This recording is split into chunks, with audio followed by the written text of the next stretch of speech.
अस्सलाम वालेकुम वरहमतुल्लाहि वबरकातुहू। आप देख रहे हैं मेरा YouTube digital channel central news 11। मैं हूं आपका मेज़बान मुनीर अहमद। प्रोग्राम वही सच कड़वा होता है मुनीर अहमद के साथ। नाज़रीन, नए देखने वालों से दरख्वास्त, हमारे चैनल को सब्सक्राइब करें, लाइक करें। वीडियो चैनल पसंद हो तो दोस्तों के सोशल मीडिया लिंक पर ज़रूर शेयर करें। नए पुराने देखने वालों से ये भी दरख्वास्त कि अपनी आरा, अपने मशवरे मुझे कमेंट्स के ज़रिए ज़रूर बताते रहा करें। कमेंट्स का मैं लाइव जवाब देता हूँ, बुरे कमेंट्स का मैं बिल्कुल जवाब नहीं दूंगा, ना ही मैं उनके कमेंट्स डिलीट करूँगा, ताकि लोगों को पता चले कौन कैसी जहनीत रखता है।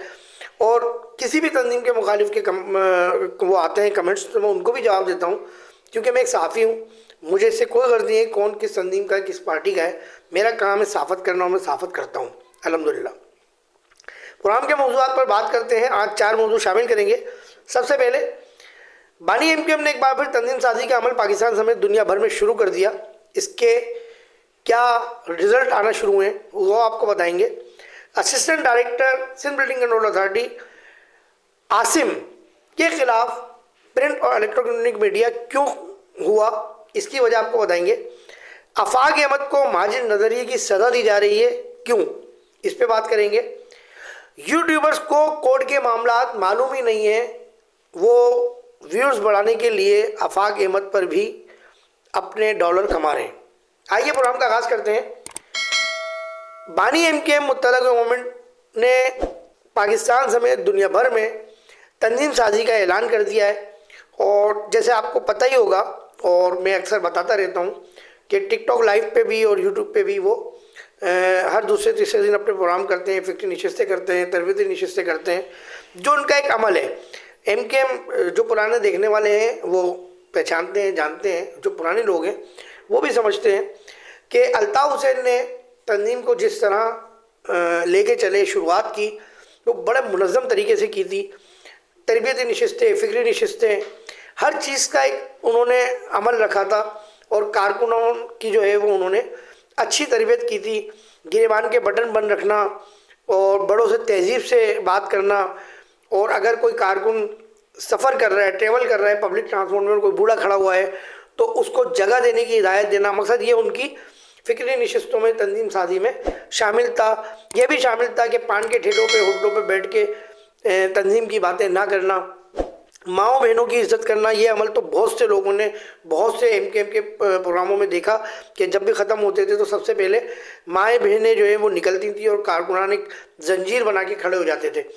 तो खैर, अब तंजीम साजी का अमल शुरू हो चुका है और उन्होंने कहा है कि 1 रुपया जो है वो उसकी फ़ोटो खींच के वो हमें ईमेल करें, व्हाट्सअप करें अपना नाम और वल्दियत, और वो तंजीम का मेंबर बन जाएगा। तो मैंने ये जज्बात सुने कई लोगों के, मुख्तलिफ ममालिक के, और पाकिस्तान में भी अक्सरियत के लोगों ने कहा भाई 1 रुपया क्यों, हम 10 रुपये रखेंगे, हम 50 रुपये रखेंगे, हम 100 रुपये रखेंगे, और वो हम किसी ना किसी तरीके से इकट्ठे करके हम वो भेजेंगे। फ़िलहाल लोग अपनी मोहब्बत के इज़हार, ज़ाहिर है अल्ताफ़ हुसैन से मोहब्बत ख़त्म हो ही नहीं रही है, ठीक है ना। अल्ताफ़ हुसैन से मोहब्बत ख़त्म हो भी नहीं पाएगी। देखिए, बानी पीटीआई की मैं बात करूं तो वो एक अलग चैप्टर है, मैं बानी एमकेएम की बात कर रहा हूं तो वो एक अलग चैप्टर है। बानी एमकेएम का जो चैप्टर है वो मुल्क के अगेंस्ट कभी नहीं रहा। जो भी साजिशें हुई, जो भी हुई, वो मीडिया ट्रायल रहा, उस वक्त के लोगों ने किया। जहाँ तक हमें बाद में पता चला, फौज के ही ज़रिए पता चला, किसी और ने नहीं बताया। फौज के ही जनरलों ने टीवी पे आकर बताया कि एमकेएम अल्ताफ़ हुसैन के खिलाफ ये साजिश थी, हमें नहीं पता। और फौज ने ही हमें बताया था कि जिनापुर अल्ताफ़ हुसैन की साजिश है। तो हमने उस वक्त भी फौज की बात पर यकीन किया, फिर बाद में भी हमने फौज की बात पर यकीन किया कि नहीं, ये साजिश थी। अल्ताफ़ हुसैन ने नारा लगाया पाकिस्तान मुर्दाबाद, वो नारा जिसका, मैं फिर एक बार कह रहा हूँ, यूट्यूब पे वो जलसा उठा के देख लें। आमिर खान साहब ने ऐसी बातें की थी जिस पर अल्ताफ़ हुसैन ने कहा, तो फिर क्यों बोलते हो पाकिस्तान जिंदाबाद, बोल दो पाकिस्तान मुर्दाबाद। ये बात हुई थी, वो जलसा यूट्यूब पे मौजूद है, आप देख लीजिएगा।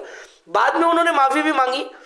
अब जाहिर है कराची के डोमिसाइल, सिंध के डोमिसाइल के लोगों की माफ़ी बहुत मुश्किल में कबूल होती है, ठीक है ना। आज फौज के खिलाफ बातें करने वाले, फौज को बुरा तरीन कहने वाले असम्बलियों की नशिस्तों पर बैठे हैं।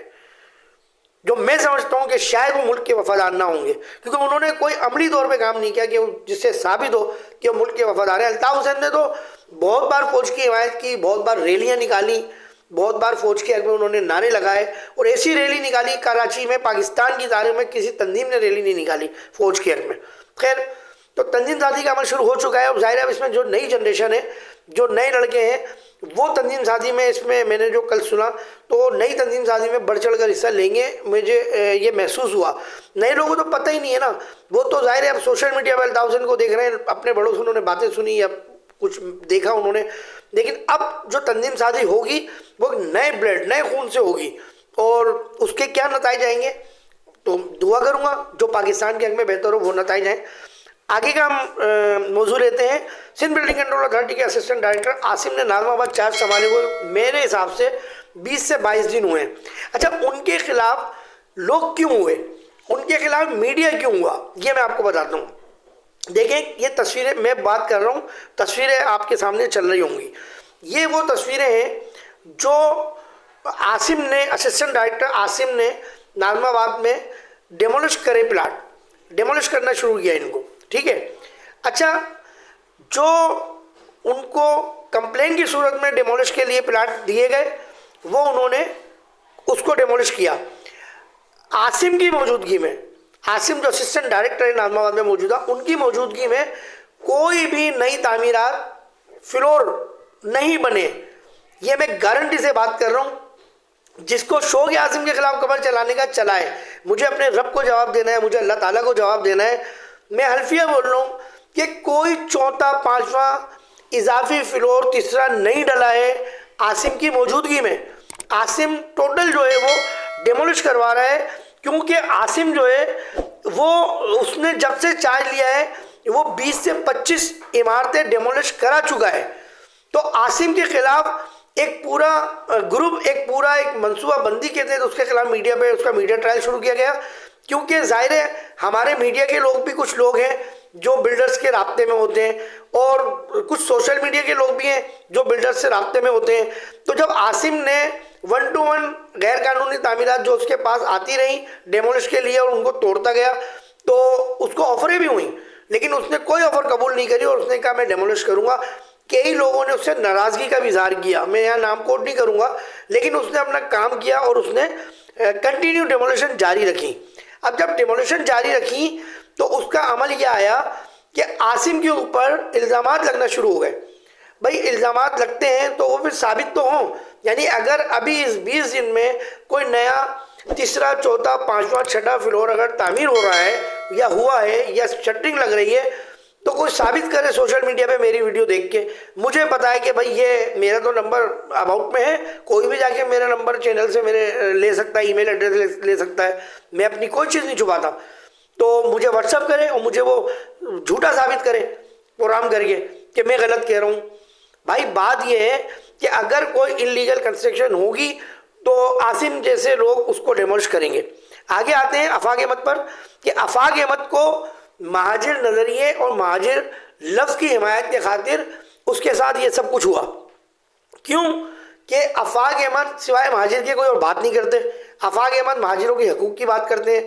ये डंपर माफिया, हेवी जो ट्रॉलर थे, हेवी जो गाड़ियाँ थी, उन्होंने जो कत्लेआम किया शहर में, वो सिर्फ महाजिरों को नहीं किया, उसमें तो कई लोग बाहर से भी आए हुए थे, उनको भी, बच्चों को भी उसने कुचला। जाहिर है टैंकर माफिया देख के थोड़ी कुचल लगी महाजिर पंजाबी पठाने, नहीं, यहाँ तो आफाक अहमद ने ओवरऑल आवाज़ उठाई थी कि भाई यहाँ डंपर माफिया, हेवी ट्रैफिक जो है वो शहर कराची के लोगों को कुचल रहा है। तो उस पर उन्होंने बात करी, लेकिन उस पर उन्होंने, अच्छा अब मैं एक बात बताऊं, देखिए जो एटीसी एफआईआर कटती है ना, एफआईआर में जो एटीसी लगती है, तो एटीसी का मैं बता दूं, यूट्यूबर्स को पता नहीं है, वो इस बात पर भी जो है वो व्यूज़ बढ़ा रहे हैं और इस बात पर भी थंबनेल लगा रहे हैं कि गलत किया आफाक साहब। भाई आप अदालत को ज़्यादा जानते हो, आपको पता ही नहीं है अदालत के मामला। देखिए जो नॉर्मल एफआईआर्स होती हैं, दिफात होती हैं, वो city court, session court, high court, supreme court में चलते हैं केस, और वो भी स्टेप बाय स्टेप। अगर सुप्रीम सेशन कोर्ट से मुतमईन नहीं है लोग, केस खत्म हो गया, तो अपील सेशन कोर्ट में या तो डीजे को करते हैं या फिर हाई कोर्ट में करें, फिर हाई कोर्ट के बाद फिर सुप्रीम कोर्ट में करें, इस तरह होता है। लेकिन जब पहली एफआईआर कटती है नॉर्मल केसों की, तो सेशन कोर्ट में उसका केस चलता है। लेकिन जब एटीसी लगती है तो पहली बार सेशन कोर्ट में ही प्रेजेंट होता है मुलजिम, उसके बाद फिर वो जज फैसला करता है कि यहाँ नाइंसाफ़ी हुई है, मैं भी बताऊंगा क्या। फिर जज फैसला करता है कि भाई ये दिफा जो है ये एटीसी की है तो इसका केस एटीसी में चलेगा। पहली और दूसरी पेशी जो होती है वो एटीसी क्लिफ्टन में होती है।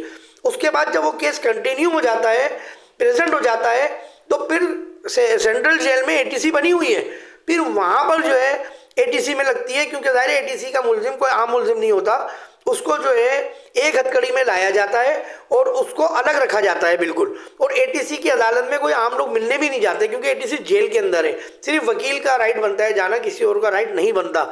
इन कोर्टों में आपकी फैमिलियाँ जाती हैं, खाना पीना साथ हो जाता है, मुलाकात हो जाती है, लेकिन इसमें एटीसी की कोर्ट में ये सब कुछ नहीं होता। तो जाहिर है आफाक साहब पे एटीसी की दिफात लगी है, तो वो सेंट्रल जेल में एटीसी जो कोर्ट है अंदर वो वहीं पेश होंगे। होना तो ये चाहिए था, मैं आपको बताता हूँ कि जज साहब ये कहते कि भाई ये एटीसी तो है ही नहीं, इस पर एटीसी क्यों लग रही है, वकील साबित करते, क्योंकि आफाक अहमद ने तो नहीं जलाई है एक चीज़, आफाक अहमद खुद तो साबित नहीं थे जलाने में, तो उनके खिलाफ FIR कटी है। एक थर्ड पर्सन बयान दे रहा है कि हमें आफाक अहमद ने कहा तो हमने ये गाड़ी जला दी। अब वो थर्ड पर्सन की भी अभी इंक्वायरी होगी, तहकीकात चलेगी। खैर अदलिया के मामला में बीच में ज़्यादा नहीं बोल सकता। अगले मौजू पे हम आते हैं। यूट्यूबर सुप्रीम कोर्ट के मामले को नहीं जानते, अब मैं वजाहत के साथ बताता हूँ। देखिए जितने यूट्यूबर्स हैं, इन्होंने पहले अल्ताफ हुसैन साहब पर अपने थंबनेल लगा रहे थे, वीडियो बना रहे थे, अब इन्होंने आफाक साहब को पकड़ लिया, अब इन्होंने इनके कोर्ट के मामला को पकड़ लिया। तो यूट्यूबर्स जो हैं ये नहीं जानते एटीसी के जो कोड होते हैं वो अलग होते हैं और ये बिल्कुल सेपरेट होते हैं, इनके कैदी भी सेपरेट लाए जाते हैं। आपने शायद मीडिया पे देखा होगा, आफाक साहब को यूं एक हथकड़ी में लाया गया, उसको कहते हैं सेपरेट लाना, वरना चैन के साथ आते हैं लोग, 3-3 4-4 कैदी बन के आते हैं, तो एटीसी में सेपरेट लाया जाता है। जज भी बोलते हैं सेपरेट लाया। अच्छा, एटीसी में किस तरह होता है तरीका ये भी सुन लें। अब आप यूट्यूबर्स को मुतवज्जा कर रहा हूँ मैं। जज बैठा हुआ है एक कमरे में, सामने शीशा लगा हुआ है, शीशे के बाहर वकील खड़ा हुआ है और वो माइक के जरिए बात कर रहा है और वो कोर्ट समझा रहा है। जज के सामने कोई नहीं होता, ये एटीसी का कोड होता है। और एटीसी के कोर्ट में कोई भी बंदा नहीं प्रेजेंट होता। बाहर तो कोर्ट के मिल लेंगे, वो अंदर से जेल से जाके पर्ची बनवा के, सोर्स वाला बंदा या कोई VIP बंदा, लेकिन कोर्ट के अंदर नहीं मिलता।